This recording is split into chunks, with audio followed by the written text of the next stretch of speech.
Hello दोस्तों, आज आपको मालूम होगा गूगल ऐसा एक सर्च इंजन है जिनका थ्रू से आप क्या ना सर्च कर सकते हैं। हर एक चीज़, टेक्नोलॉजी इंफॉर्मेशन हो, इमेजेस हो, एआई रिलेटेड वीडियोस हो, एआई रिलेटेड इंफॉर्मेशन हो, आज आपको ये एक चीज़ गूगल पे मिल जाएगा। लेकिन ऐसा कुछ हुआ है गूगल के साथ कि आपको पता ही होगा, अमेरिका ने जो भारत पर इतना टैक्स पे टैक्स लगा दिया है, उसी का आज मुंह तोड़ जवाब भारत ने दिया है। ये मैं नहीं बोल रहा हूँ, आप आगे वीडियो पे सुनिएगा महोदय क्या बता रहे। आपको ये बताना भी है कि आप भारत का ये जो कदम लिया हुआ है, ये क्या सही पे अच्छा किया है, क्या अमेरिका को इसका मुंह तोड़ जवाब मिला है या गूगल को मिला है कि नहीं। आपका ये राय कमेंट्स में ज़रूर शेयर कीजिएगा। तो चलिए आगे सुनते हैं इस महोदय का कहना, भारत ने जो स्टेप लिया है। तो चलिए सुनते हैं।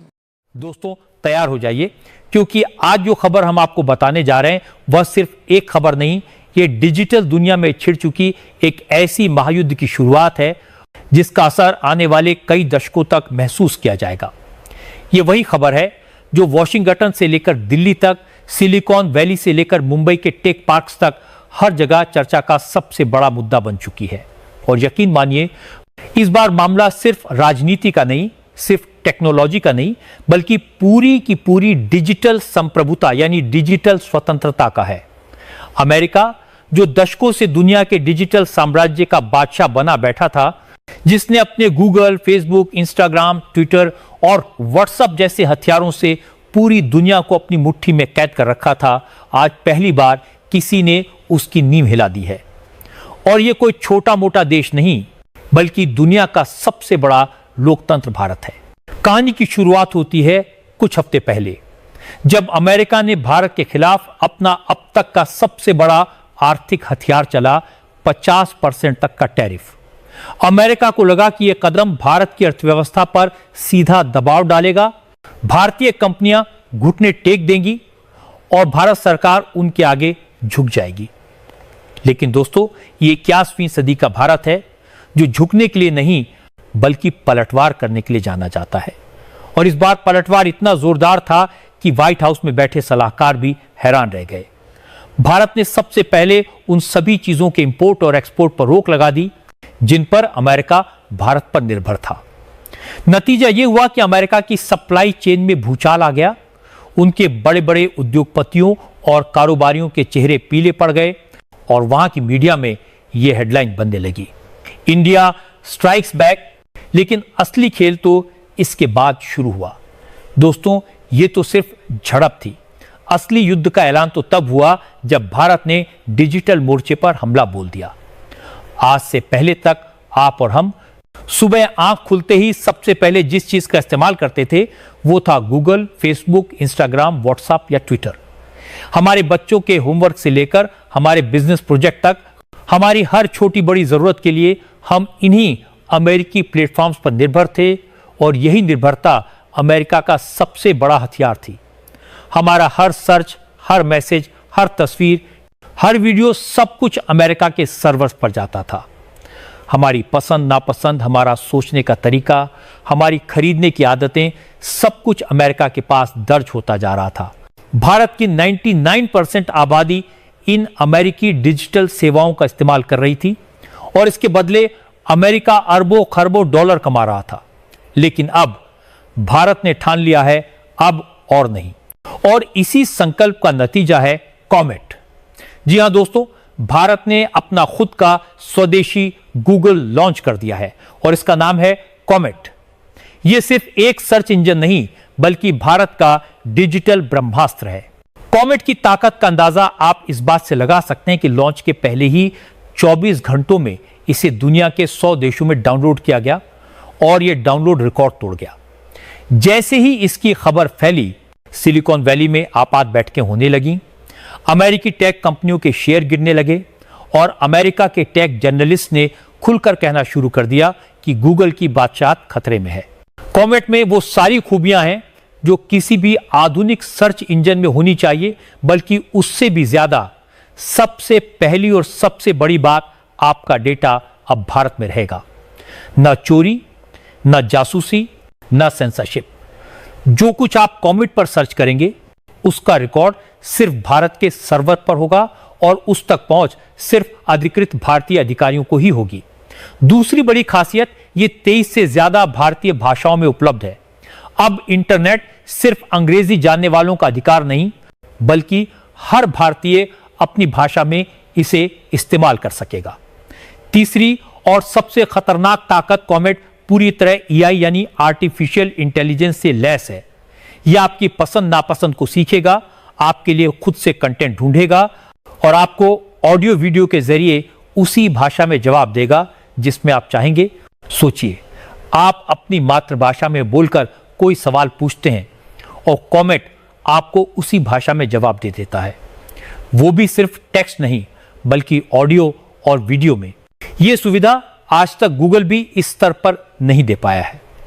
और तो और, कॉमेट आपकी इंटरनेट डेटा खपत को भी कम करेगा, यानी आपका 1 GB डेटा पहले से ज्यादा चलेगा, जिससे गरीब से गरीब यूजर भी लंबे समय तक इंटरनेट का फायदा उठा सकेगा। यह कदम सिर्फ तकनीकी नहीं बल्कि कूटनीतिक भी है। ऐसा कदम पहले चीन ने उठाया था जब उसने गूगल, यूट्यूब और फेसबुक को अपने देश में बैन कर दिया और अपने प्लेटफॉर्म्स लॉन्च किए। वजह थी डेटा सुरक्षा और अमेरिकी जासूसी से बचाव। अब भारत ने भी उसी राह पर कदम रखा है, लेकिन अपने तरीके से। भारत सिर्फ अपने देश में ही नहीं बल्कि वैश्विक बाजार में भी कॉमेट को पेश कर रहा है। शुरुआती चरण में इसे 32 देशों में लॉन्च किया जाएगा, जिनमें ऑस्ट्रेलिया, इंडोनेशिया, अरब देशों के साथ कई अफ्रीकी देश शामिल हैं। अमेरिका पर इसका आर्थिक असर भी बहुत बड़ा होगा। गूगल, इंस्टाग्राम, व्हाट्सएप और ट्विटर के सबसे ज्यादा यूजर भारत में हैं। अगर भारत एक दिन के लिए भी इन सेवाओं को बंद कर दे तो अमेरिका को अरबों डॉलर का नुकसान होगा, और अगर कॉमेट ने इनकी जगह ले ली तो यह नुकसान रोज का हो जाएगा। लेकिन दोस्तों, कॉमेट सिर्फ शुरुआत है। भारत जल्द ही ट्विटर, इंस्टाग्राम और व्हाट्सएप जैसे ऐप्स के भी भारतीय वर्जन लॉन्च करने की तैयारी में है। यानी आने वाले वक्त में हमारा हर मैसेज, हर फोटो, हर वीडियो भारत के सर्वर पर रहेगा और भारत के कंट्रोल में रहेगा। और यही वजह है कि अमेरिका की नींद उड़ चुकी है। खबर है कि अमेरिकी राष्ट्रपति डोनाल्ड ट्रंप ने पीएम नरेंद्र मोदी को अमेरिका आने का न्योता दिया है ताकि इस पूरे विवाद को बातचीत से सुलझाया जा सके। लेकिन असली सवाल यह है, जब भारत इस समय डिजिटल मोर्चे पर जीत की स्थिति में है, तो क्या उसे नेगोशिएशन में जाना चाहिए या फिर इस मौके का फायदा उठाकर अपनी डिजिटल आजादी को पूरी तरह स्थापित करना चाहिए? तो दोस्तों, इस पूरी कहानी का निष्कर्ष किसी साधारण घटना का अंत नहीं बल्कि एक ऐतिहासिक मोड़ का आगाज है। यह केवल एक सर्च इंजन के जन्म की बात नहीं बल्कि उस डिजिटल क्रांति की घोषणा है जो आने वाले दशकों तक भारत की पहचान को बदलने वाली है। कॉमेट का लॉन्च सिर्फ तकनीकी विकास का प्रतीक नहीं बल्कि यह हमारे राष्ट्रीय आत्मसम्मान, आर्थिक स्वतंत्रता और डिजिटल संप्रभुता का झंडा है जो अब पूरी दुनिया में लहराने के लिए तैयार है। पिछले 70 सालों से अमेरिका ने अपने डिजिटल औजारों और कंपनियों के जरिए पूरी दुनिया के डेटा पर राज किया है। हमारे विचार, हमारी आदतें, हमारा कारोबार और यहां तक कि हमारे बच्चों की पढ़ाई तक सब उनके सर्वरों में कैद होकर उनके फायदे के लिए इस्तेमाल होते रहे। लेकिन आज भारत ने यह स्पष्ट संदेश दे दिया है कि अब वह दूसरों की डिजिटल गुलामी नहीं करेगा। कॉमेट का आना इस गुलामी की जंजीरों को तोड़ने की शुरुआत है। यह सिर्फ एक टेक्नोलॉजी का लॉन्च नहीं बल्कि मानसिक, आर्थिक और राजनीतिक मोर्चे पर आत्मनिर्भर बनने का सबसे बड़ा कदम है। कॉमेट के जरिए भारत ने यह भी साबित कर दिया है कि वह अब तकनीक का सिर्फ उपभोक्ता नहीं बल्कि नवाचार का निर्माता भी है। यह वही भारत है जिसने कभी आईटी और सॉफ्टवेयर सेवाओं से दुनिया को चौंकाया था और अब एआई और डेटा सुरक्षा के क्षेत्र में भी दुनिया को पीछे छोड़ने की तैयारी में है। यह कदम केवल हमारे देश के 140 करोड़ नागरिकों के डेटा को सुरक्षित रखने का वादा नहीं बल्कि विश्व के सामने एक आदर्श स्थापित करने का प्रयास है कि तकनीकी प्रगति के साथ साथ निजता और संप्रभुता भी सुरक्षित रह सकती है। आर्थिक दृष्टि से देखें तो यह फैसला अमेरिका जैसी महाशक्ति के लिए भी एक सीधी चुनौती है। भारत का बाजार दुनिया के सबसे बड़े इंटरनेट यूजर बेस के रूप में पहचाना जाता है। अगर यह बाजार अमेरिकी प्लेटफॉर्म से हटकर भारतीय प्लेटफॉर्म्स पर आ जाता है तो न सिर्फ अरबों डॉलर की धनराशि यहीं देश में घूमेगी, बल्कि लाखों युवाओं के लिए नए रोजगार और स्टार्टअप के अवसर भी पैदा होंगे। यह डिजिटल आत्मनिर्भरता हमारे व्यापार संतुलन को मजबूत करेगी और विदेशी निर्भरता को कम करेगी। कूटनीतिक दृष्टि से भी यह एक मास्टर स्ट्रोक है। अमेरिका जैसे देश जो अब तक डेटा और तकनीक के जरिए दबाव बनाते थे, अब भारत के साथ बराबरी से बातचीत करने पर मजबूर होंगे। आने वाले समय में कॉमेट सिर्फ भारत में ही नहीं, बल्कि दर्जनों देशों में अपना पैर पसारेगा, जिससे भारत वैश्विक डिजिटल मानचित्र पर एक नई शक्ति के रूप में उभरेगा। और सबसे महत्वपूर्ण बात, यह कदम एक पीढ़ीगत बदलाव का प्रतीक है। आने वाली पीढ़ियां जब इतिहास पढ़ेंगी तो उन्हें यह साल याद रहेगा कि यही वह समय था जब भारत ने डिजिटल दुनिया में अपना ताज पहन लिया। वे कहेंगे कि जिस तरह 1947 में हमने राजनीतिक आजादी पाई थी, वैसे ही 2025 में हमने डिजिटल आजादी पाई, और इस आजादी का नाम है कॉमेट। यह सिर्फ एक ऐप नहीं, यह भारत की डिजिटल स्वतंत्रता का बिगुल है। यह आत्मनिर्भर भारत का डिजिटल स्वरूप है। यह उस युग की शुरुआत है जब भारत सिर्फ दुनिया की तकनीक का हिस्सा नहीं रहेगा, बल्कि उसका नेतृत्व करेगा।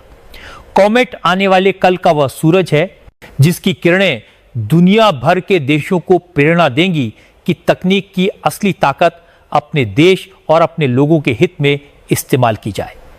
और यही कारण है कि आज हम गर्व से कह सकते हैं, भारत अब डिजिटल गुलामी से मुक्त है और इस आजादी की गूंज आने की वाली सदियों तक कमेंट्स में ज़रूर बताइएगा, ये जो सनसनी खबर है आपको सही पे जो भारत ये जो कदम लिया है सही लिया है?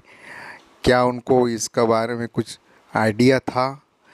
अगर आइडिया था तो क्या उन लोग पहले कुछ प्रिकॉशन लिए थे कि भारत ऐसा कुछ कदम लेने वाला है? आज ये भारत का मुंह तोड़ जवाब आपको कैसा लगा कमेंट्स में ज़रूर बताइएगा। अगर ये आपको पसंद आया तो वीडियो को दूसरों को भी शेयर कर दीजिए। धन्यवाद।